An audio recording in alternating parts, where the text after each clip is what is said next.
الحمدللہ نحمده ونصلی علی رسولہ الکریم۔ رمضان المبارک قریب ہے۔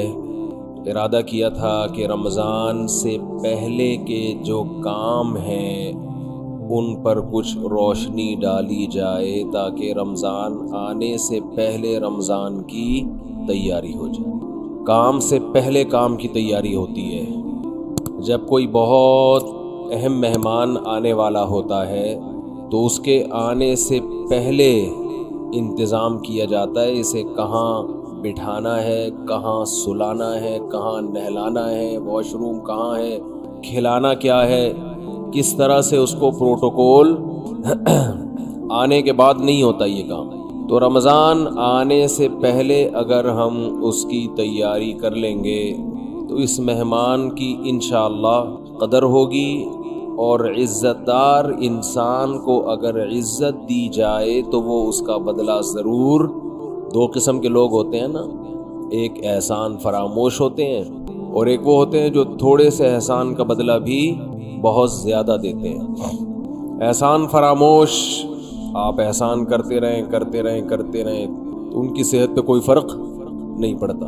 تو رمضان ایک ایسا مہمان ہے جو احسان فراموش نہیں ہے، بلکہ آپ اگر اس کو عزت دیں گے، اس کا احترام کریں گے، اس کا اکرام کریں گے تو آپ کو بہت نواز کے جائے گا۔ آپ اگر بعض مہمان ہیں نا سادہ چائے پلائیں گے تو وہ آپ کو دودھ پتی پلائے گا، آپ اسے انڈے والا برگر کھلائیں گے تو وہ آپ کو پیزا کھلائے گا۔ کچھ مہمان ایسے ہوتے ہیں، آپ اگر اسے بغیر بوٹی کی بریانی کھلائیں گے تو وہ آپ کو گوشت والی بریانی کھلائے گا۔ تو رمضان ایک ایسا مہمان ہے جو تھوڑا سا اکرام کرنے پر بھی آپ کو بہت زیادہ نوازتا ہے، تھوڑا نہیں نوازتا۔ لیکن رمضان کی جو نوازشیں ہیں، رمضان کے جو تحفے ہیں، جو رمضان آپ کو گفٹ دے گا اگر آپ اس کو عزت دیں گے تو وہ اس کا گفٹ ہونا ان لوگوں کی سمجھ میں آتا ہے جن کا آخرت پر ایمان ہو۔ جو آخرت کو نہیں مانتے، دنیا کو مسافر خانہ نہیں سمجھتے، انہیں رمضان جو کچھ دے کر جاتا ہے، جو گفٹ دے کر جاتا ہے، اس گفٹ کی ان کی نظر میں قدر نہیں ہوتی۔ سمجھ میں آ رہی ہے بات؟ مثال سے سمجھاتا ہوں۔ چھوٹے بچے جب پیدا ہوتے ہیں اور فیملی پلاننگ والوں کے غم میں اضافہ ہوتا ہے تو اکثر رشتہ دار بچوں کو لفافوں میں پیسے دے رہے ہوتے ہیں، کچھ کھلونے دے دیتے ہیں، جھنجھنا پکڑا دیا تو بچے کو جھنجھنا اچھا لگتا ہے۔ لیکن اگر کسی رشتہ دار نے 5000 کا نوٹ بچے کو پکڑا دیا، بچے کو وہ سمجھ میں نہیں آتا، حالانکہ وہ جھنجھنے سے زیادہ مہنگا ہے اور اس میں ہزاروں جھنجھنے آ سکتے ہیں۔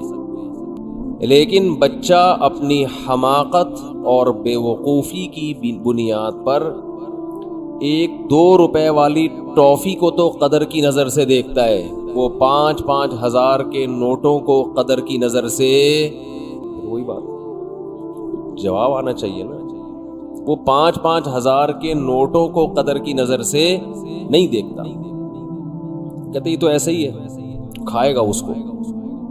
تو اس میں اس 5000 کے، ابھی تک تو 5000 کا نوٹ ہے، میرا خیال ہے 50,000 کا نوٹ بھی عنقریب آنے والا ہے۔ جس حساب سے معیشت ڈاؤن ہو رہی ہے تو 50,000 کا نوٹ بھی عنقریب آ جائے گا، بلکہ تول کے نوٹ بکیں گے، 1 کلو 5,000 کے نوٹ چاہیے مجھے، اس طرح سے سیٹ اپ چلنے والا ہے۔ تو اب بچے کے دل میں جو 5,000 کے نوٹ کی قدر نہیں ہے، اس میں 5,000 کے نوٹ کا قصور ہے یا بچے کا قصور ہے؟ بچے کا قصور ہے بھائی۔ یہ 5,000 کے نوٹ میں ٹافیوں کے ڈبوں کے ڈبے آ سکتے ہیں۔ تو رمضان آپ کو کیا گفٹ دے کر جاتا ہے، اس گفٹ کی قدر ان لوگوں کی نظر میں ہے جو اس دنیا کو حقیقی زندگی نہیں سمجھتے، جو اس کو اصل سمجھتے، ان کی نظر میں رمضان ٹینشن کے علاوہ کچھ بھی نہیں ہے، خام خواہ کی ٹینشن ہے۔ کیونکہ وہ کہتے ہیں رمضان مولویوں کا مہینہ ہے. کس کا ہے؟ مولویوں. سیزن آتے ہیں نا, یہ مولویوں کا ہے. تو میں یہ عرض کر رہا تھا کہ رمضان کس کا مہینہ کہلاتا ہے؟ مولاناؤں کا مہینہ. حالانکہ یہ مولویوں کا مہینہ نہیں ہے, یہ مسلمانوں کا مہینہ ہے. ان لوگوں کا مہینہ ہے جو آخرت پر ایمان رکھتے ہیں, اور جن کا آخرت پر ایمان نہیں ہے ان کے لیے رمضان A to Z tension he tension ہے, ٹینشن ہی ٹینشن. وہ نہ کھلے عام صحیح طرح سے کھا سکتے ہیں, تھوڑی تھی بغیرتی کے تانے پڑتے ہیں. 10 آدمی اگر خاموشی سے گزر جائیں گے تو 11واں بولتا ہوا جائے گا کہ شرم نہیں آتی تمہیں, کیا کر رہے ہو, اور بولنا چاہیے. تو میں یہ عرض کر رہا تھا کہ یہ جو رمضان ہے نا, اگر آپ اس کا اکرام کریں گے تو یہ آپ کو بہترین گفٹ دے گا. اب میں بتاتا ہوں وہ گفٹ کیا دے گا آپ کو. وہ گفٹ دے گا اللہ کی محبت.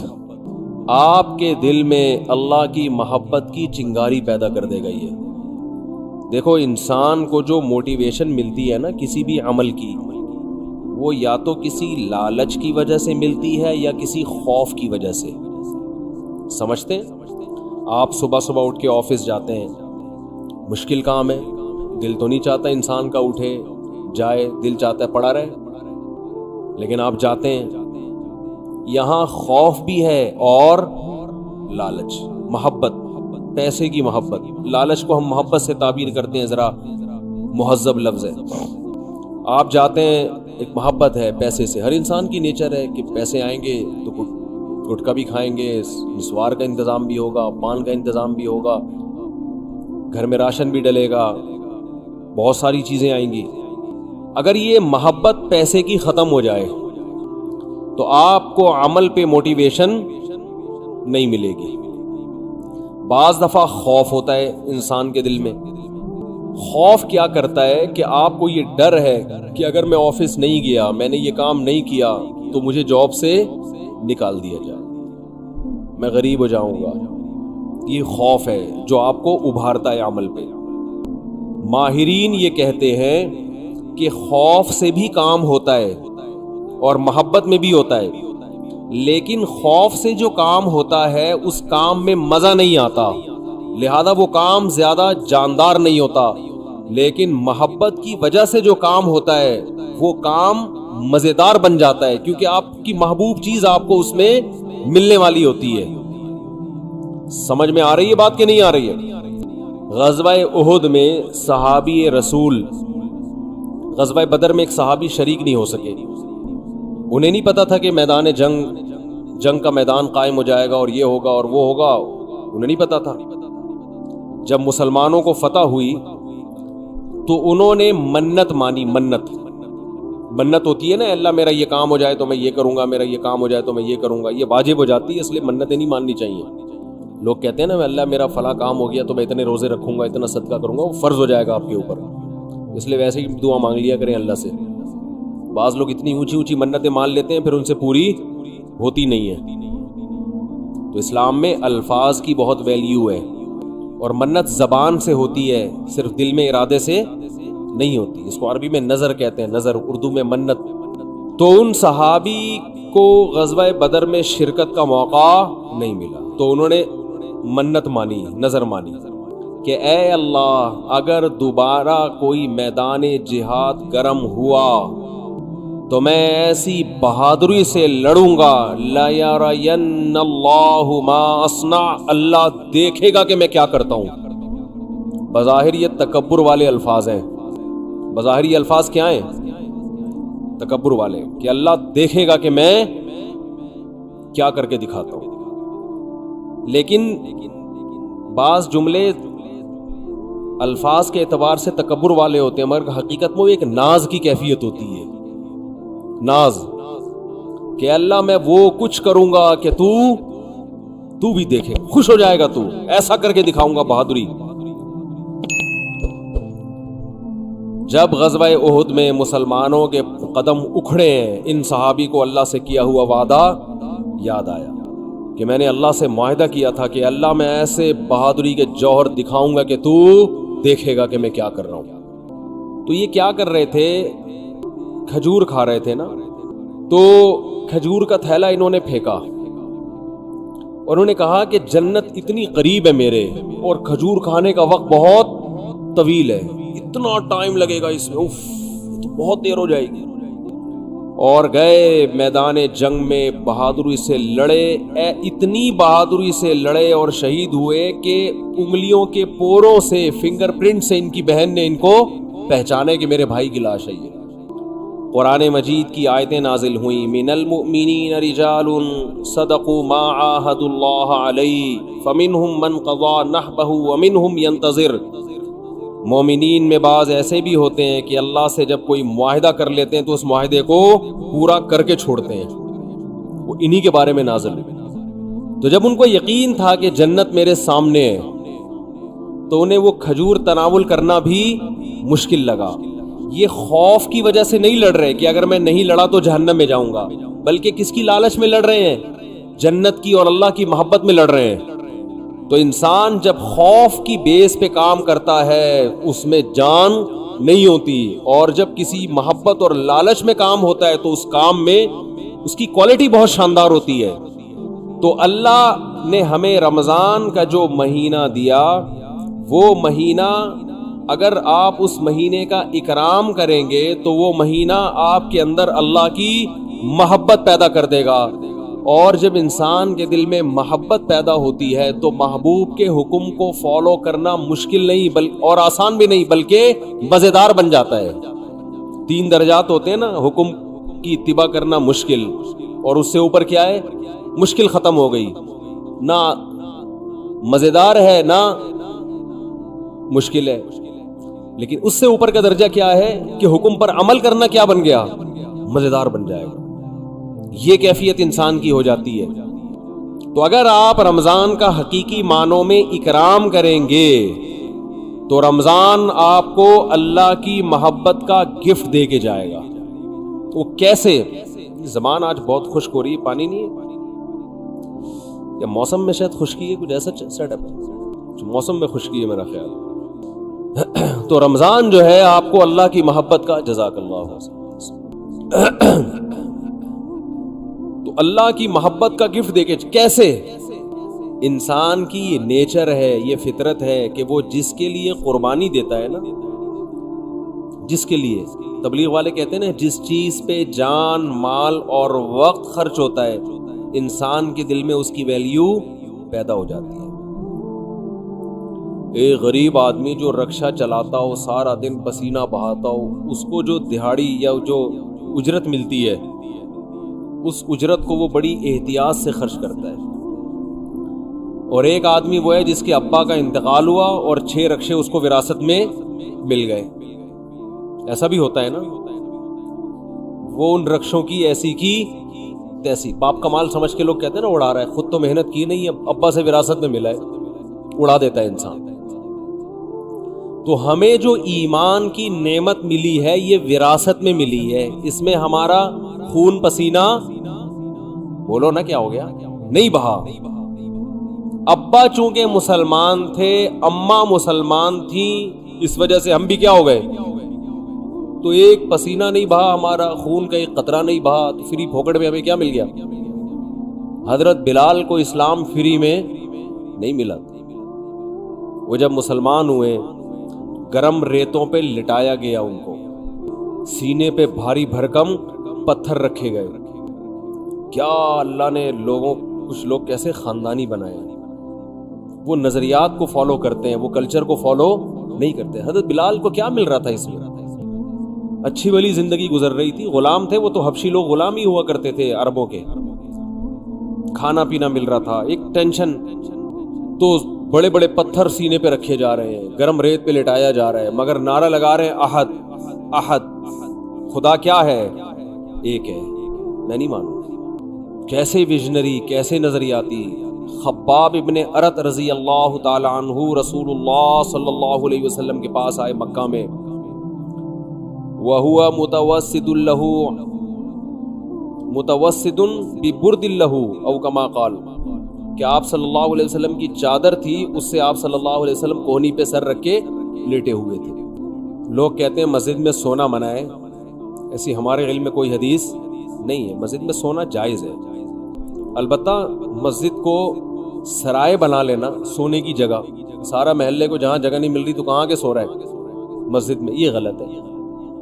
نماز کے لیے آئیں مسجد میں آپ، اور اگر کوئی آیا نماز کے لیے سستانے کے لیے ذرا لیٹ بھی جائے تو اللہ کی طرف سے کوئی پابندی نہیں، آئیں نماز کے لیے۔ ہاں یہ نہ ہو کہ سرائے بنا لیا جائے، مسجد کو ہوٹل بنا لیا جائے کہ جس کو جگہ نہیں مل رہی، گھر میں بیوی سے پٹا ہوا ہے، سارے محلے والے یہاں آ جائیں۔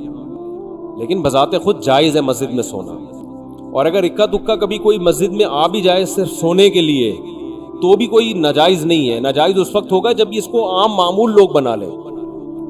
حضرت علی رضی اللہ تعالی عنہ کی کچھ ناراضی ہوئی حضرت فاطمہ سے، میاں بیوی میں ہوتی ہے، تو آپ صلی اللہ علیہ وسلم جب گھر گئے حضرت فاطمہ سے ملے، پتہ چلا بھئی کچھ ناراضی ہوئی ہے، اور حضرت علی مسجد چلے گئے تو وہاں حضرت علی مٹی میں لیٹے ہوئے تھے، آرام کر رہے تھے۔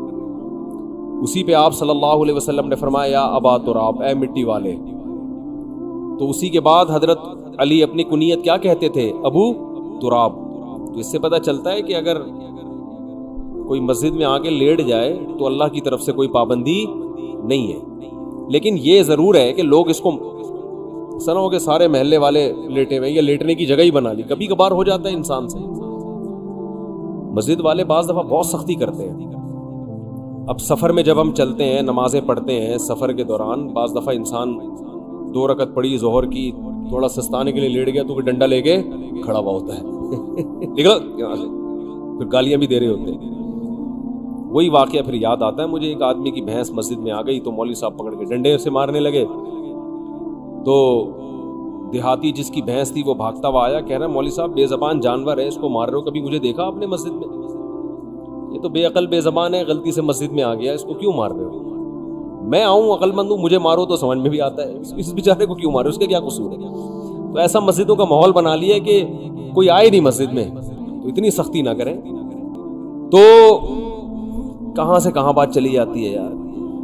تو آج ویسے بھی کھوپڑی سیٹ نہیں ہے میری، جی کھوپڑی سیٹ آرام نہ ہونے کی وجہ سے نہیں ہے، ویسے کھوپڑی سیٹ ہے الحمدللہ۔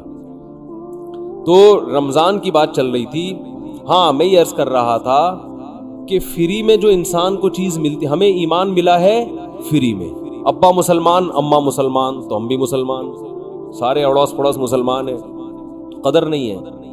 صحابہ کو ایمان ملا محنت کرنے کے بعد، آج بھی بہت سے غیر مسلمان ہوتے ہیں، میں حیران ہوتا ہوں، بعض ہندو بچیوں کے فون آتے ہیں، گھر کے اندر رہتے ہوئے مسلمان ہو گئی۔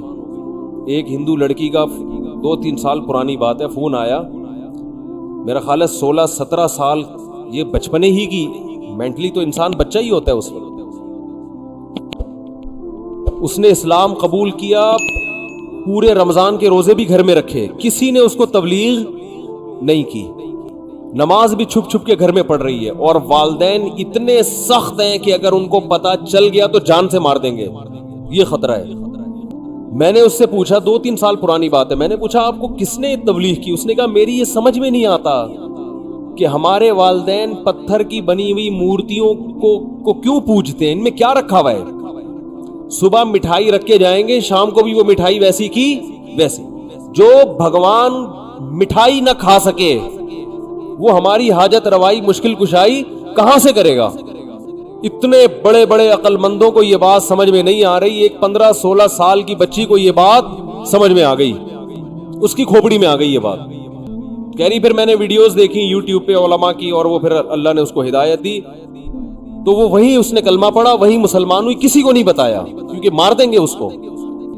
چھپ کے نمازیں پڑھ رہی، ایسے بہت ہیں، ایک نہیں ہے۔ تو یہ وہ لوگ ہیں جن کی اسلام پر کچھ خرچ ہوا ہے، محنت ہوئی ہے۔ ہمیں اسلام ملا ہے فری میں، قربانی نہیں ہے۔ تو اللہ رمضان کے ذریعے، حج کے ذریعے، قربانی کے ذریعے، مختلف عبادتوں کے ذریعے ہم سے قربانی دلواتے ہیں کہ کچھ کرنا پڑے گا۔ سورہ عنکبوت میں اللہ نے کیا فرمایا کہ تم یہ سمجھتے ہو کہ تم جنت میں داخل ہو جاؤ گے، وَهُمْ لَا يُفْتَنُونَ، تمہیں آزمایا نہیں جائے گا، ایسا نہیں ہو سکتا، اللہ آزمائے گا۔ تو آزمانے کے طریقے نماز بھی ہیں، آزمانے کے طریقوں میں زکوٰۃ، صدقات و خیرات بھی ہے، آزمانوں کے طریقے میں ایک طریقہ کیا ہے؟ رمضان بھی ہے۔ تو یہ وہ مہینہ ہے جس کا آپ اگر اکرام کریں گے تو یہ آپ کے دل میں جانے سے پہلے پہلے اللہ کی محبت کی چنگاری بھڑکا کر چلا جائے گا، اور جب اللہ کی محبت کی چنگاری بھڑکے گی دل کے اندر تو آپ کے لیے عمل کرنا مشکل نہیں، آسان نہیں، بلکہ مزیدار ہو جائے گا، کیونکہ محبوب کی خاطر قربانی دینے میں انسان کو مزہ آتا ہے، بشرطے کہ اس کو پتا ہو کہ میرا محبوب مجھے دیکھ رہا ہے، اس کو یہ پتا ہو۔ کیسی مسلمانوں کی ترتیب دائیں بائیں ہو جاتی ہے، سب پوری دنیا میں ایک ہلچل مچ جاتی ہے۔ تو رمضان کا اکرام کیسے کرنا ہے، اس میں 2-4 چیزیں میں آپ کو بتا کے بس بیان کو آج میں ختم کرتا ہوں۔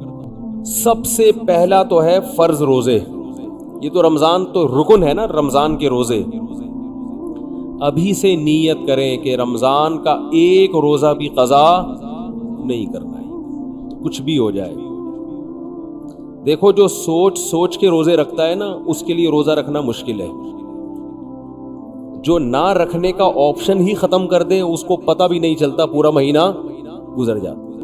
بعض لوگ روزے کے بارے میں سوچتے ہیں رکھوں کہ نہیں رکھوں، ان کے لیے ایک روزہ ٹینشن ہے، ایک روزہ ٹینشن۔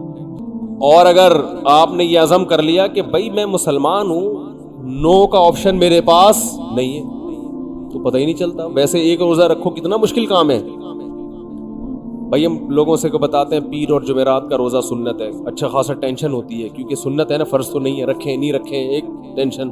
رکھنے کے بعد بھی بعض دفعہ آدمی سوچ رہا ہوتا ہے یار نہ رکھتا تو اچھا تھا۔ بعض دفعہ یہ بھی وسوسے آنا شروع ہوتے ہیں شیطان کی طرف سے۔ لیکن جو کام کرنا ہی کرنا ہے تو اس میں انسان فارغ ہو جاتا ہے کہ بھائی یہ اس میں ٹینشن ختم ہو جاتی ہے۔ تو یہ نہ سوچیں کہ میں کتنے رکھوں گا۔ خواتین کے جو ایام ہوتے ہیں نا مینسز کے، ان ایام کی حفاظت، ان کو شمار کرنا عورت پہ فرض ہے، یہ خوب سمجھ لیں۔ آج کل یونیورسٹیوں میں اچھا یہ جو راکٹ والا مضمون تھا نا، یہ بھی میں چھوٹی سی بات بتا دوں کہ یہ جو مسلمان علماء کا اس سے تعلق نہیں ہے کہ آپ چاند پہ پہنچ رہے کہ نہیں پہنچ رہے، اس کا ہماری یونیورسٹیوں سے تعلق ہے۔ چاند پہ پہنچنے کے طریقے یونیورسٹیوں میں پڑھائے جاتے ہیں، سمجھتے ہو کہ نہیں سمجھتے؟ تو ہونا یہ چاہیے تھا کہ ایک تصویر آ رہی ہوتی، ایک ویڈیو آ رہی ہوتی، جاپان کے سائنسدان یا امریکہ کے سائنسدان چاند پہ پہنچ رہے ہیں، نیچے کراچی اور لاہور یونیورسٹی کی بھی ویڈیو آ رہی ہوتی کہ وہاں بھی سائنسدان لگے ہوئے ہیں، پروفیسر لگے ہوئے ہیں کہ ہم غبارے کو چاند تک کیسے پہنچائیں۔ چلو پہلا غبارے کا تجربہ کر لیں، پھر راکٹ بھی بھیجیں گے۔ تو یہ مولویوں کو گالیاں نہ دیا کریں، یہ اپنے سائنسدانوں کو برا بلا کہا کریں، یہ حکمرانوں کو کہا کریں۔ نہیں آ رہی میرا خیال ہے بات سمجھ میں؟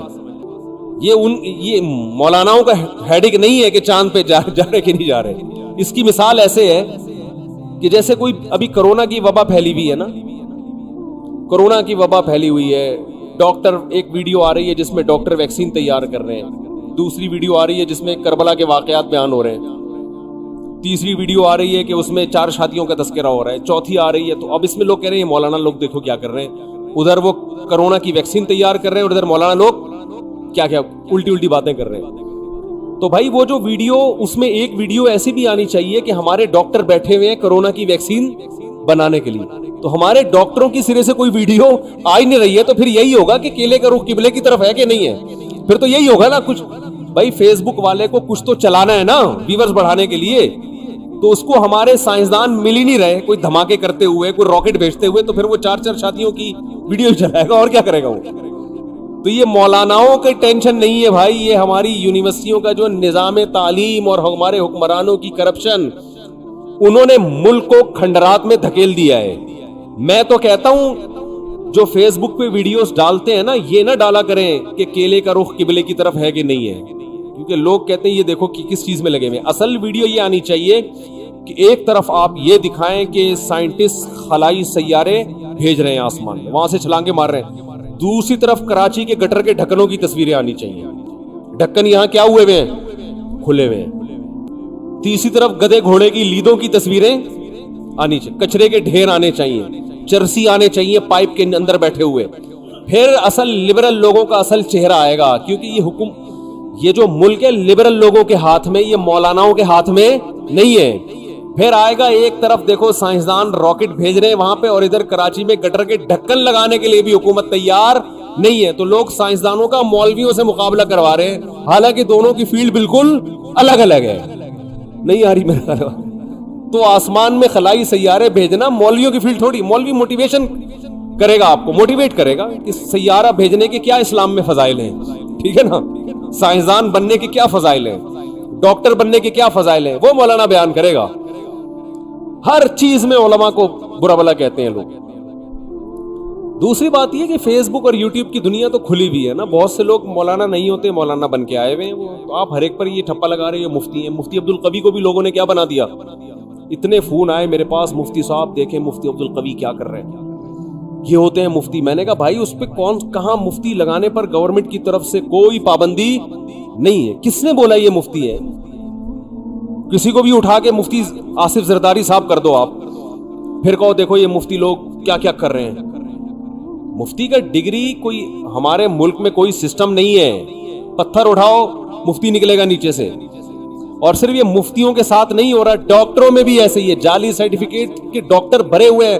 اور حکیم تو ہول سے, جس کا دنیا میں کوئی کام نہیں ہے وہ حکیم بنا ہوا ہے, اور اس سے بھی زیادہ ہول سیل کے حساب سے روحانی عامل ہیں, روحانی جن چڑیل بھوت بھگانے والے. وہ تو اتنے ہر ایک کو روحانی علاج آتا ہے. ایک صاحب مجھے دبئی میں ملے کہ میرا روحانی علاج کر دیں. میں نے کہا میرا ایک یوٹیوب پہ وہ ہے کلپ ہے اس بارے میں, بڑے خوش ہوئے, کہتے ہیں اس کلپ کا نام کیا ہے, کلپ کا. میں نے کہا اس کا نام ہے روحانی علاج والوں کا علاج, روحانی علاج والوں کا علاج. تو خیر میں جلدی سے بات کو سمیٹ کے ختم کرتا ہوں, وقت پورا ہو گیا. کہ بھائی دیکھو اللہ کے لیے جب قربانی دو گے نا تو قربانی کے صلے میں اللہ کی محبت پیدا ہوگی. پہل آپ کو کرنی پڑے گی. ایک بالش آپ آؤ گے تو اللہ آپ کی طرف ایک ہاتھ آئے گا, پہل آپ کو.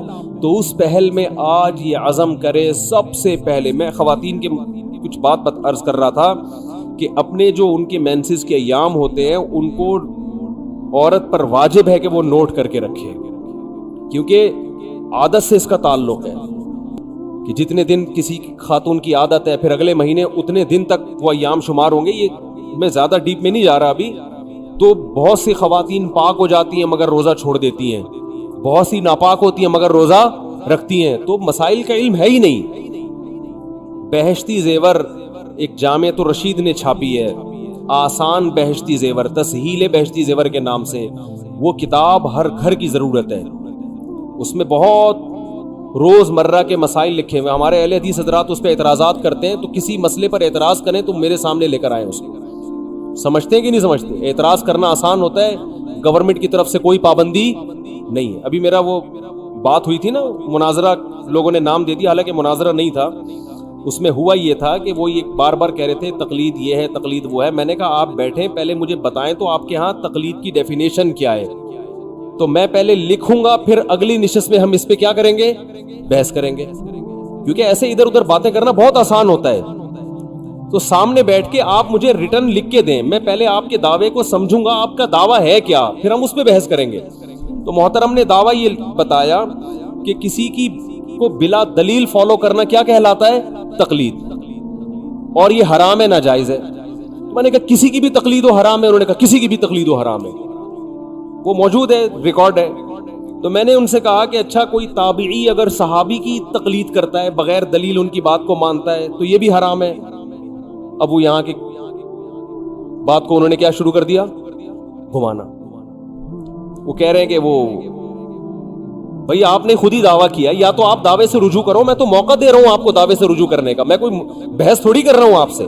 آپ کہہ دو بھائی مجھ سے تھوڑی سی مسٹیک ہوئی تھی تقلید کی ڈیفینیشن کرنے میں, بلکہ اصل میں یہ نہیں بلکہ یوں ہے. تو میں نے کہا تو حدیث کی کتابوں میں بہت سے فتوے, صحابہ کے تابعین نے آ کے مسئلہ پوچھا, انہوں نے جواب دے دیا, وہ چلے گئے, نہ انہوں نے دلیل پوچھی نہ انہوں نے دلیل بتائی. تو کہہ رہے ہیں آپ حوالہ پیش کریں, تو میں نے کہا آپ انکار کریں کہ ایسا نہیں ہے, تو میں حوالہ پیش کروں گا. نہ انکار کر رہے ہیں, ٹھیک ہے نا. میری عادت ہے گل ویلے دی تے پھل موسم دا, ٹو دا پوائنٹ بات کرنے کی عادت ہے. تو انہوں نے اس کو مناظرہ بنا دیا, بحث کی طرف لے کر چلے گئے. تو مجھے غصہ آیا پھر کہ بھئی میرا ٹائم ویسٹ کرنے کے لیے آیا ہوں, میں کوئی پروفیشنل مناظر نہیں ہوں, نہ میں آپ سے مناظرے کے لیے بیٹھا اور میرا دل صاف تھا, لہذا میں نے ان کو ریکارڈ کرنے کی بھی اجازت دی. انسان کے دل میں چور ہوتا ہے تو ریکارڈ کرنے کی اجازت نہیں دیتا, اور میں نے ان کو یہ کہا لائیو نہیں کریں, کیونکہ بعض دفعہ انسان کی زبان سے ایسی بات نکل جاتی ہے کہ وہ پبلش کرنے کی نہیں ہوتی. لیکن انہوں نے خیر اس کو لائیو بھی چلایا اور جو کچھ ہوا سب کے سامنے ہے. تو گل ویلے دی پھل موسم دا, ٹو دا پوائنٹ بات ہونی چاہیے. تو وہ یہ سمجھ رہے تھے شاید میں ان کو نیچا دکھانا چاہتا ہوں. ماں نہ میں نیچا دکھانا چاہتا ہوں بھائی, میں آپ سے آپ کا دعویٰ سمجھنے کی کوشش کر رہا ہوں کہ آپ کا تقلید کے بارے میں موقف کیا ہے. کہنے تفسیر کی فلاں کتاب میں یہ لکھا. بھائی تفسیر کی کتاب میں کیا لکھا ہے یہ تو مفسر کا موقف ہے نا, میں تو اہل حدیث کا موقف پوچھنا چاہتا ہوں, آپ کا موقف کیا ہے. تو آج کا جو دور ہے نا حق کو سمجھنے کا نہیں ہے, بس ایک دوسرے کو نیچا دکھانے کا وہ ہے. تو بات کیا چل رہی تھی یہ, ہاں میں یہی کہہ رہا تھا یہ جو بہشتی زیور کتاب ہے نا مسائل کی, یہ گھر میں رکھیں. یہ بہت ہندوستان میں اس کتاب کو اللہ نے جتنی مقبولیت عطا فرمائی ہے اتنی مقبولیت کسی دوسری کتاب کو نہیں ملی. جہیز میں خواتین کو یہ کتاب دی جاتی تھی تو جامعۃ الرشید نے آسان کر کے چھاپی ہے. اور اگر کوئی اہل حدیث حضرات کہتے ہیں یہ غلط ہے, یہ قرآن و سنت کے خلاف ہے, تو مجھے بتائیں کون سا مسئلہ قرآن و سنت کے خلاف ہے, میں اس کا جواب دوں گا انشاءاللہ. اور پھر ان سے کہیں کہ آپ ایک ایسی کتاب لے کر آئیں جو قرآن و سنت کے موافق ہو. آپ تو مسائل کی کتاب لکھیں نا, آپ کی تو کوئی ہے ہی نہیں اس طرح کی. یہ فوراً جواب میں کہتے ہیں ہماری کتابیں یہ جو ابو داؤد اور بخاری ہماری ہیں.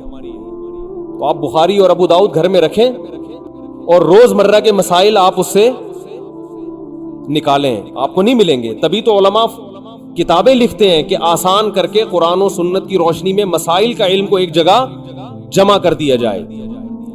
تو آپ لکھ لیں کوئی کتاب, آپ بخاری مسلم سے ہی لکھ لیں, نہ خود لکھ رہے ہیں نہ لکھی بھی کتاب, کیڑے نکالنا ہے بس. ابھی وہ مشہور فتنہ پرست نے کیا کیا ہے, وہ میرا ایک بیان میں ایک نازیبہ الفاظ آئے تھے جس سے میں نے معذرت بھی کی کہ وہ ہے نا مفسرین کے بارے میں نے کہا, حالانکہ وہ میرا مقصد مفسرین نہیں ان کے حوالے, کہ آپ بار بار مفسرین کے جو حوالے دے رہے ہیں تو ان حوالوں کا تذکرہ نہ کریں, آپ سے جو سوال پوچھا جا رہا ہے اس کا جواب دیں. ایک مشہور زمانہ ہے, انہوں نے کیا کیا, توصیف الرحمان راشدی نے یہ کہا, فلانے نے یہ کہا, سب کے جو اس طرح کی چیزیں ہیں نا نکال کے کلپ بنا کے مارکیٹ میں چلا دی. تو علماء کی باتوں کو میں جو اس طرح کی نیگیٹو چیزوں کو اگر آپ کتابوں سے جمع کرنا شروع کریں گے اور تقریروں سے جمع کر کے کلپ بنائیں گے تو اس سے معاشرے میں جوڑ پیدا نہیں ہوگا بلکہ توڑ پیدا ہوگا. یہ بالکل ایسے ہی ہے جیسے آپ سب کی دعوت کریں اور آپ بولیں تمہارے ابا نے فلاں سن میں یہ غلط کام کیا, تمہارے چاچا نے فلاں سن میں یہ غلط کام کیا, تمہارے ماموں نے فلاں سن میں یہ غلط کیا, اور تمہاری پھپھو ایک دفعہ پکڑی گئی تھی بھاگ کے, پھر آئی تھی توبہ کر لی تھی لیکن پکڑی گئی تھی, اور تمہاری خالہ کو بھی میں نے دیکھا ہے ٹکٹکی باندھ کے تمہارے چاچو کو دیکھ رہی تھی. یہ سارا کر کے آپ نے ایک دسترخوان پہ سب کو دعوت کی اور یہ کلپ چلا دی اور کہا میں جوڑ پیدا کرنے کے لیے یہ کام کر رہا ہوں, میرا مقصد امت میں توڑ نہیں ہے. واڑے واہ خدا کی قسم مزہ آ گیا.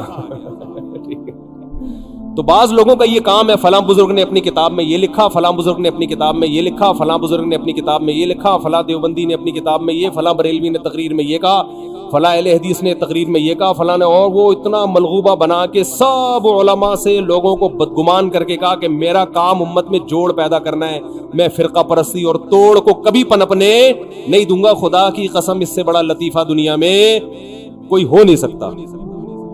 مثبت چیزوں کو ہائی لائٹ کیا جاتا ہے, ہر انسان سے غلطیاں ہوتی ہیں, ہر انسان سے.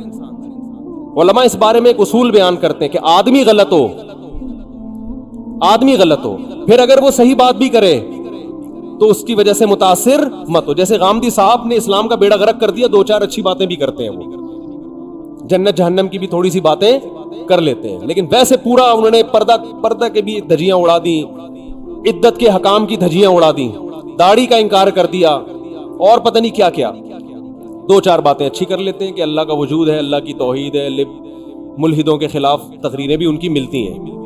اور بعض دفعہ بندہ کیا ہوتا ہے, صحیح ہوتا ہے لیکن اس سے غلطیاں ہوتی ہیں. تو اگر کوئی بندہ ٹھیک ہے, اس سے کبھی غلطی ہو رہی ہے تو آپ اس کی غلطی کو اچھال رہے ہو, اس کا مطلب آپ غلط ہو, آپ کی سوچ کیا ہے, غلط ہے, آپ نیگیٹیوٹی کو فروغ دے رہے ہو معاشرے میں. تو خیر کہاں سے کہاں بات چلی گئی, ہم تو رمضان شوال میں الجھے ہیں. تو بہشتی زیور کتاب ہے, مسائل بہشتی زیور حضرت مولانا اشرف علی تھانوی کی. جہاں حضرت مولانا اشرف علی تھانوی کا نام آئے گا لوگ فوراً کہتے ہیں انہوں نے اپنے نام کا کلمہ پڑھایا تھا, اشرف علی رسول اللہ. میں ممبر پہ بیٹھ کے دعوے سے کہتا ہوں انہوں نے کبھی اپنے نام کا کلمہ نہیں پڑھایا. اس کے میں ویڈیو ریکارڈنگ میں جواب دے چکا ہوں, اور اس جواب کا جو جواب آیا ہے نا وہ ادھورا آیا, اس میں میری پوری اعتراضات کا جواب دیا نہیں گیا ہے. اس لیے میں کہہ رہا ہوں ایک دفعہ سامنے بیٹھ کے میں محترم سے اشکال کر لوں گا کہ حضرت نے اشرف علی تھانوی جو کلمہ پڑھوایا ہے اس کی حقیقت کیا ہے. میں سامنے بیٹھ کے میں مناظرہ نہیں کروں گا, بحث بھی نہیں. جیسے لوگوں کو اجازت ہوتی ہے نا سوال پڑھنے کی, بھائی محترم کی مجلس میں لوگوں کو اجازت ہے کہ سوال پڑھ کے سناتے ہیں, تو ہمیں بھی تو اجازت دو نا. میں نہیں پڑھ سکتا تو میرا کوئی نمائندہ چلا جائے گا, وہ جا کے آپ کی خدمت اقدس میں سوال پڑھ لے گا. آپ کا ظرف اتنا بھی نہیں ہے کہ آپ کسی کو آپ کی مجلس میں سوال پڑھنے کی اجازت دے دو. ہم نے تو یہاں کھلی اجازت دی ہوئی ہے نا, بیان کے بعد سب کو اجازت ہے سوال پوچھنے کی. تو حضرت مولانا اشرف علی تھانوی نے اپنے نام کا کلمہ نہیں پڑھایا, وہ غلط حوالے دے رہا ہے, جھوٹ بول رہا ہے. اور اگر پڑھایا ہے کلمہ فرض کر لیں تو پھر وہ مسلمان نہیں ہے, پھر آپ ان کو مسلمان کیوں کہہ رہے ہو؟ جو آدمی یہ دعویٰ کرے کہ مولانا اشرف علی تھانوی نے اشرف علی رسول اللہ کا کلمہ پڑھوایا ہے, کیا وہ مسلمان ہو سکتا ہے جو یہ کلمہ پڑھوائے؟ قادیانی مرزا غلام احمد قادیانی کے نام کا کلمہ پڑھتے ہیں, اس وجہ سے کافر ہے یا نہیں ہے؟ تو میں یہ کہتا ہوں پھر یہ منافقت کیوں کرتے ہو کہ ایک طرف کہتے ہو حضرت مولانا اشرف علی تھانوی نے اپنے نام کا کلمہ بھی پڑھوایا اور دوسری طرف آپ ان کو مسلمان بھی کہتے ہو. یہ پھر منافقت ہے. جو اپنے نام کا کلمہ پڑھوائے وہ بزرگ تو دور کی بات, وہ مسلمان نہیں ہو سکتا. تو آپ ایک دعویٰ کرو پڑھوایا کہ نہیں پڑھوایا, اور اگر آپ کہتے ہو کہ پڑھوایا ہے مگر وہ پھر بھی مسلمان ہے تو پھر کیوں مسلمان ہے؟ اس کی تعویل کیا کرتے ہو آپ؟ تو وہ تعویل آپ کر کے بتاؤ آپ. تو بہشتی زیور بہت شاندار کتاب ہے. باقی دیکھو دنیا میں کوئی کتاب ایسی نہیں ہے اللہ کی کتاب کے علاوہ کہ A to Z بالکل ٹھیک ہو, اس میں غلطی کا امکان نہ ہو. یہ ہم بہشتی زیور کے بارے میں بھی دعویٰ نہیں کرتے. بہشتی زیور میں 15 شعبان کے روزے کو مستحب لکھا ہے, لیکن ہم اس روزے کا مستحب نہیں مانتے کیونکہ اس میں حدیث صحیح نہیں ہے. تو یہ تو چھوٹی موٹی مسٹیک تو دنیا میں ہر شخص سے ہو سکتی ہے. ہمارے شیخ حضرت مفتی رشید احمد صاحب کی فتاوی کی کتاب ہے احسن الفتاوی, بہت شاندار فتوے ہیں اس میں, بہت بہترین مدلل, لیکن اس کے ہر جز سے کوئی بھی متفق نہیں ہے. وہ تو دنیا میں کوئی کتاب ایسی نہیں ہے. تو اس کا یہ حل تھوڑی ہے کہ کتابوں کو اٹھا کے آپ پھینک دیں. اس کا حل یہ ہے کہ علماء اس پہ حاشیے چڑھاتے ہیں, اس پہ اپنی تقریرات لکھتے ہیں, تو پھر اشکالات اور تعلیقات ہوتی ہیں اس کے اوپر. تو یہ بہت شاندار کتاب ہے, آپ اس کو گھر میں رکھیں. اس سے آپ کو رمضان کے مسائل پتہ چلیں گے, خواتین کے خاص طور پر حیض و نفاس کے مسائل, جو آج کل ہماری جدید طبقے سے جو وابستہ خواتین ہیں یونیورسٹیوں پڑھنے والی, ان کو طہارت کے مسائل بھی معلوم نہیں ہے, بالکل نہیں پتا ان کو. تو رمضان کا پہلا خاندانی کام آپ نے کیا کرنا ہے بھائی؟ جلدی سے بات کو ختم کر رہا ہوں میں. ایک روزہ بھی نہیں چھوڑ, یہ آپشن ہی ختم, چاہے سحری میں آنکھ کھلے یا نہیں کھلے. اس سے روزے آسان ہو جائیں گے, ورنہ ٹینشن. دوسرا کام خاندانی کیا کرنا ہے؟ تراویح کی نماز. کیا کام کرنا ہے بھائی؟ اور تراویح 20 رکعتیں ہیں, 8 رکعتیں بولو نہیں. حضرت عمر سے 2 روایتیں, ایک 8 والی اور ایک 20 والی,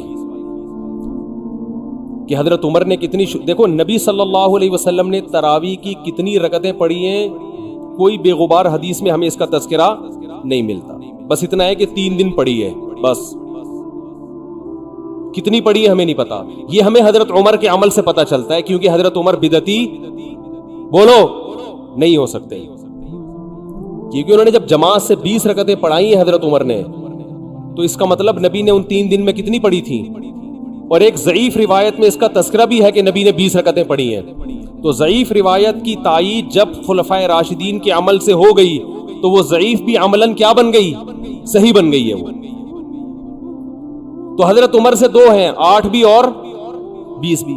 8 والی پر امت نے کسی امت نے عمل ہی نہیں کیا, کیونکہ وہ بالاتفاق مضطرب ہونے کی وجہ سے ضعیف ہے, سند کی وجہ سے نہیں بلکہ مضطرب. کیونکہ جو راوی حضرت عمر سے 8 بیان کر رہا ہے وہی کتنی بھی بیان کر رہا ہے؟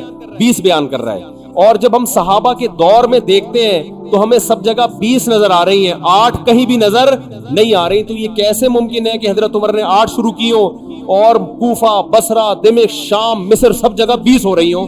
اس سے پتہ چلتا ہے کہ حضرت عمر سے جو 20 والی روایت ہے وہ صحیح ہے, 8 والی صحیح نہیں ہے. اور اس کی سب سے بڑی دلیل یہ ہے کہ موطا امام مالک میں ہے 8 رکعتوں والی، جو امام مالک نے نقل کی ہے، لیکن امام مالک خود 8 کا فتویٰ نہیں، وہ خود 20 سے زیادہ کے قائل ہیں، وہ تو 20 کے بھی نہیں 36 کے قائل ہیں. تو یہ کیسے ممکن ہے کہ کتاب کا مؤلف 8 والی ذکر کر رہا ہو مگر خود اس روایت کو وہ اس پر عمل نہ کر رہا ہو؟ ان باتوں کا کسی اہل حدیث عالم کے پاس جواب نہیں ہے. ترمذی میں ایک روایت پیش کی جاتی ہے امام احمد بن حنبل سے، یہ روایت ہے کہ اس میں کوئی مخصوص عدد ثابت نہیں ہے، جتنی چاہے پڑھ لو، لیکن امام احمد کی جو اپنی اصل کتابیں ہیں فقہ کی، اس میں امام احمد کے شاگرد جو امام احمد سے ذکر کرتے ہیں وہ ذکر کرتے ہیں امام احمد بن حنبل کے نزدیک بھی 20 رکعتیں مختار ہیں. سمجھ نہیں آ رہی میرا خیال ہے بات. تبھی فقہ حنبلی میں تراویح کی رکعتیں کتنی ہیں؟ 20. اور امام ابو حنیفہ کے نزدیک بھی. لوگ پتہ ہے مجھ سے کیا کہتے ہیں؟ لوگ جو ہے نا کہتے ہیں کہ یار آپ ان حدیثوں کا انکار کر رہے ہو جس میں 8 آتا ہے. 8 والی جو بخاری کی حدیث ہے نا اس کا تراویح سے کوئی تعلق نہیں ہے. بخاری میں آتا ہے نبی رمضان اور غیر رمضان میں 8 پڑھتے تھے، اس کا تراویح سے کوئی تعلق، وہ تو غیر رمضان میں بھی تھی. اتنی سینس نہیں ہے یار، آپ ہمیں قرآن و حدیث سکھا رہے ہو اور ہمیں اپنا مقلد بنا رہے ہو اتنے بڑے بڑے مجتہدین کی تقلید چھوڑ کے. میں لوگوں سے ایک بات کہتا ہوں، ایک قرآن و حدیث وہ ہے جو ابو حنیفہ، شافعی، مالک اور احمد بن حنبل نے سمجھا، اور ایک قرآن و حدیث وہ ہے جو 15ویں صدی کے مولوی سمجھ رہے ہیں. کس کی فہم زیادہ صحیح ہوگی؟ بولو بھائی.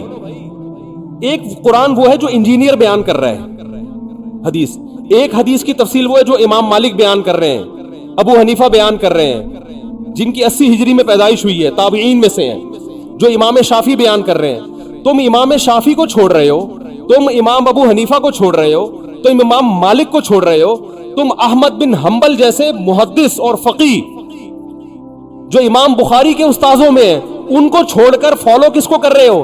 انجینئر کو. اور تم کہہ رہے ہو ہم صرف قرآن و حدیث کو مانتے ہیں، ہم کسی اور چیز کو نہیں مانتے. تم قرآن و حدیث کو نہیں مانتے میرے بھائی، تم مقلد ہو، اندھے مقلد ہو.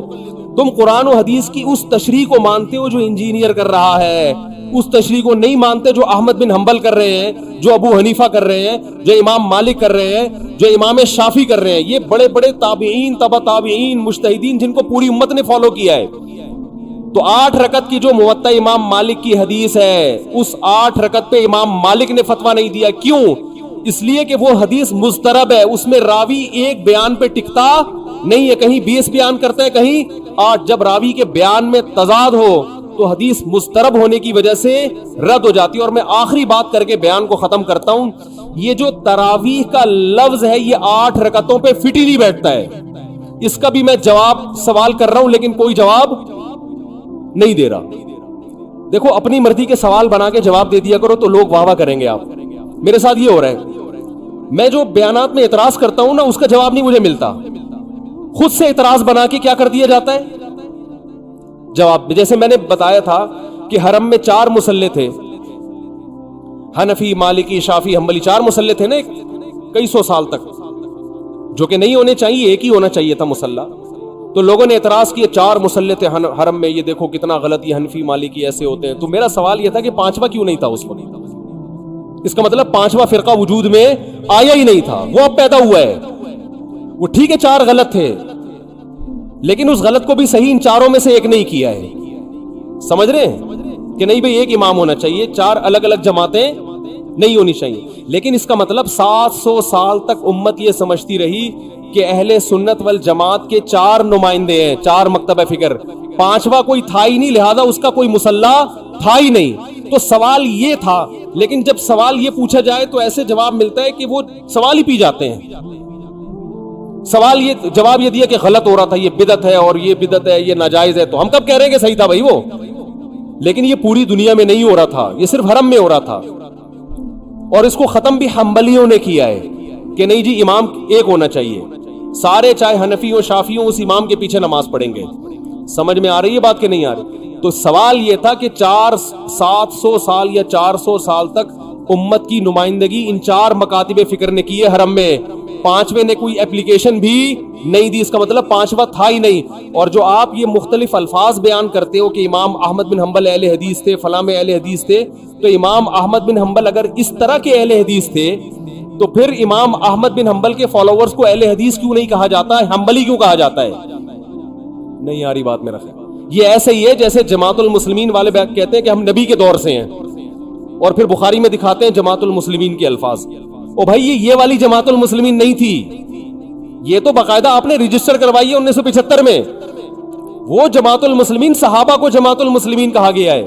تو یہ جو اہل حدیث کا لفظ ہمیں پرانے وقتوں میں ملتا ہے, یہ محدثین کے لیے ملتا ہے, یہ کسی مخصوص فرقے کے لیے نہیں ملتا. پھر بھی میں اہل حدیث کو اہل سنت میں داخل سمجھتا ہوں, میں پھر بھی ان کو نہیں کہتا کہ جہنم میں جائیں گے, لیکن میں کہتا ہوں کہ آپ کم از کم اس چند سو سال پہلے آپ پیدا ہوئے ہیں, آپ کی جماعت وجود میں آئی, ہم پھر بھی آپ کو گلے لگانے کے لیے تیار ہیں, اور ہم صدیوں سے چلے آ رہے ہیں. آپ ہمیں کیا کر رہے ہو؟ آپ ہمیں گمراہ لوگوں میں داخل کر رہے ہو. تو اسلام بہت پہلے بر صغیر میں آیا ہے, جس شکل میں آیا ہے وہی شکل ٹھیک ہے, بات کی چیزوں پر اعتماد نہیں ہوتا ہمیں. تو میں ایک بات کر کے بیان کو ختم کرتا ہوں. یہ جو 8 کا لفظ ہے نا, تراویح کا لفظ ہے, یہ 8 رکعتوں پر صادق بولو نہیں آتا.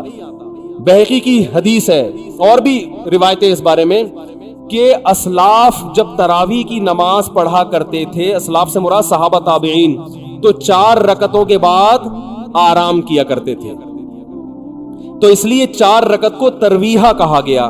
کیا کہا گیا؟ ترویحہ. روح سے نکلا ہے, روح. استراحت کا لفظ سنا ہے آپ لوگوں نے؟ آرام. استراحت کسے کہتے ہیں؟ آرام.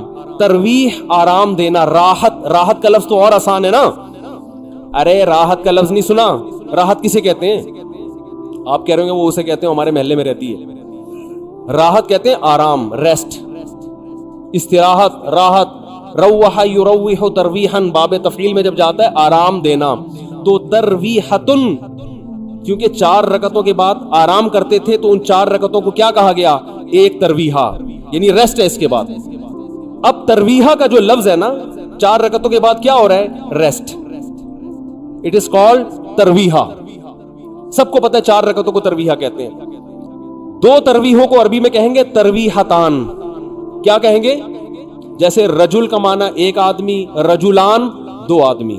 عربی میں 2 کے لیے الگ لفظ استعمال ہوتا ہے, 2 سے زیادہ کے لیے الگ.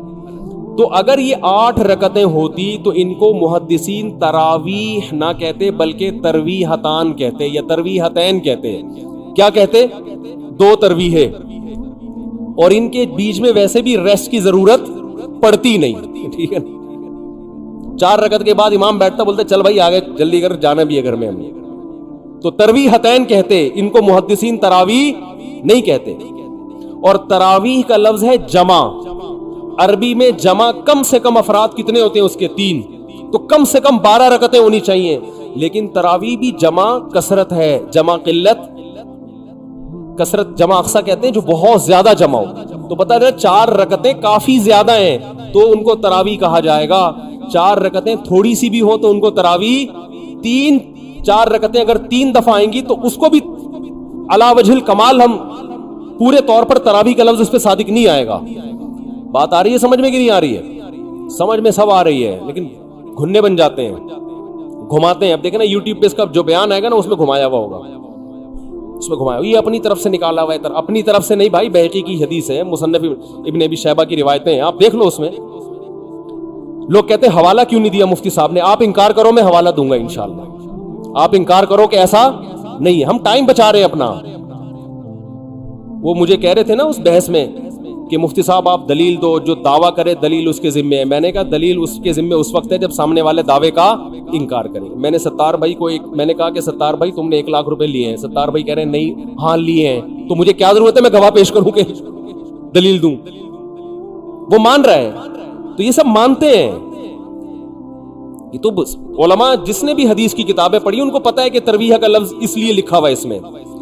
تو اسلاف سے مسجد نبوی میں, حرم میں ایک رمضان بھی ایسا نہیں گزرا جب سے حضرت عمر نے 20 رکعتیں شروع کرائی ہیں کہ 20 رکعت سے 1 رکعت بھی کم ہوئی. زیادہ تو ہوئی ہیں, کم بولو نہیں ہوئی ہیں. ایک امت اتنی بڑی گمراہی پر 1400 سال سے جمع ہو گئی. تو میرے بھائی جو آپ سے قرآن و سنت کے نام پہ بات کرے نا, اسے بولے بھائی ٹھیک ہے میں قرآن و سنت ہی کو مانتا ہوں, مگر قرآن و سنت کی وہ تشریح جو ان مجتہدین نے کی ہے اس کو مانوں گا. جو 15ویں صدی کے مولوی کر رہے ہیں تشریح, میں اس کو بولو نہیں, چاہے وہ سعودی ہوں. لوگ کہتے ہیں سعودی عرب میں 8 رکعتیں ہر جگہ ہو رہی ہیں. سعودی عرب میں آج ہو رہی ہیں, 100 سال پہلے کے سعودی عرب میں 8 رکعتیں کہیں بھی نہیں ہوتی تھی. تو یہ کوئی سعودیوں کا کلمہ تھوڑی ہم نے پڑھا ہے کہ جو سعودی عرب میں تو بہت سے لوگوں کی داڑیاں نہیں ہوتی, تو کیا مطلب داڑھی کا انکار کر دو گے آپ؟ تو ہم نے فالو کرنا ہے امام مالک کو, امام احمد بن حنبل کو, امام شافعی کو. یہ بڑے بڑے محدثین تھے, مجتہدین تھے. خلفائے راشدین کو, خلفائے راشدین کے دور میں کوئی ایک روایت دکھا دو 8 رکعتوں والی, کوئی ایک روایت. ہاں جو حضرت عمر سے موطا میں منقول ہے اس کا جواب میں نے دے دیا. اس کے علاوہ کہیں دکھا دو کہ بصرہ میں, کوفہ میں, دمشق میں, صحابہ تابعین کے دور میں رمضان میں 8 رکعتوں سے جماعت سے نماز کسی نے پڑھی ہو. تو نہیں ہے کچھ بھی اس میں. تو اس لیے جو طریقہ صدیوں سے تواتر کے ساتھ چلا آ رہا ہے وہ کتنی رکعتوں کا ہے؟ 20 رکعتوں کا. تو اسی کو فالو کرنا چاہیے. تو دوسرا کام آپ نے خاندانی کیا کرنا ہے؟ تراویح پابندی سے پڑھنا. سمجھ میں آ رہی ہے بات؟ تو یہ 2 کام فی الحال کریں, کچھ پیکج اگلے جمعے میں انشاءاللہ بیان کریں گے. تو اسی سے انشاءاللہ اللہ کی محبت کی چنگاری آپ کے دل میں پیدا ہوگی. اللہ ہمیں سمجھنے کی, عمل کی توفیق عطا فرمائے. کافر نہیں کہتا. آپ کسی سیکولر آج کو مسلمانوں میں بھی کافروں جیسے بہت ہو گئے ہیں. آپ بولو نا الحمدللہ بولو تو غصہ کرے گا آپ کے اوپر. کسی مولویوں کے پاس سے لگ رہا ہے بیٹھ کے آ رہا ہے, مولویوں کے پاس سے بیٹھ کے آ رہا ہے. بھئی سبحان اللہ الحمدللہ مولویوں کی بات ہے. یہ مولویوں کی تھوڑی ہے یار, یہ جس نے تمہیں دیا ہے آسمان سے برساتا ہے تمہارے لیے. پھر کہتا ہے, اللہ کہتا ہے کہ فَسَلَكَهُ يَنَابِيعَ فِي الْأَرْضِ, زمین کے سوتوں میں داخل کرتا ہوں. أَرَأَيْتُمْ إِنْ أَصْبَحَ مَاؤُكُمْ غَوْرًا, بتاؤ یہ پانی اور نیچے چلا جائے تو کون ہے جو نکال کے لائے گا؟ پانی ایک سطح تک نیچے جاتا ہے, پیٹرول والی سطح پہ نہیں پہنچتا پانی. اللہ نے ایک نظام بنایا ہوا ہے, بھائی یہاں تک جائے گا, اس سے زیادہ نیچے, ورنہ کون سی چیز ہے اس کو نیچے جانے سے روک رہی ہے؟ اور نیچے چلا جاتا. پھر پیٹرول والی کمپنیوں کو آرڈر دیتے کہ نکالیں پانی. ایک ایک نعمت, یہ پانی پیا کرو, سوچا کرو بھائی یہ کہاں سے آ رہا ہے. فلٹر کا پانی بھی تو کہیں نہ کہیں سے آ رہا ہوتا ہے نا جو ہم پی رہے ہوتے ہیں. تو ایک ایک نعمت, تو ہر نعمت پہ انسان کو سوچنا چاہیے. پھر فوراً دل سے آواز نکلنی چاہیے, اللہ تو نے اتنے احسانات کیے, تو اے اللہ اب میں تیری نافرمانی نہیں کر سکتا. ایک احسان یہ کر لے کہ اپنی نافرمانی سے بچا لے, کیونکہ اب اللہ کے حکم کو توڑنا چھوٹا جرم نہیں ہے. اسی کو یہ جو میں نے آیت پڑھی ہے, تدعو من ادبر وتولی, جو ایسا رب, میں نے بتایا تھا نا ریلیشن, محبت اور قوت. بعض دفعہ ریلیشن نہیں ہوتا, صرف محبت ہوتی ہے, بعض دفعہ صرف قوت ہوتی ہے. اللہ میں تینوں چیزیں جمع ہیں, اور علی وجہ الکمال جمع ہیں تینوں چیزیں. محبت بھی ہے, ریلیشن بھی, اور طاقت بھی, ایک ہی ذات میں. اور ایسی طاقت جو کسی میں نہیں, ایسا ریلیشن جو کسی میں نہیں, ایسے احسانات جو کسی میں نہیں. پھر بھائی اللہ جب کسی بات کا آرڈر دے گا نا, وہ کہہ رہا ہے نماز پڑھو, تو پھر آپ کو پڑھنی پڑے گی. وہ کہہ رہا ہے زنا کے قریب مت جاؤ, تو اب آپ کو قریب جانے کی اجازت نہیں ہے. وہ کہے گا بوڑھے ماں باپ کے سامنے اف نہ کرو, تو اف کرنے کی اجازت نہیں ہے. وہ اگر کہہ رہا ہے کہ سود مت کھاؤ, تو کھانے کی اجازت نہیں ہے. وہ اگر کہہ رہا ہے کہ نظر کی حفاظت کرو, تو حفاظت کرنی پڑے گی. سمجھتے ہو کہ نہیں سمجھتے؟ سب سے پہلے تو نماز ہے, وہی انسان, وہی سیدھی نہیں ہو رہی آج, وہی سیدھی نہیں ہو رہی. تو یہ سارے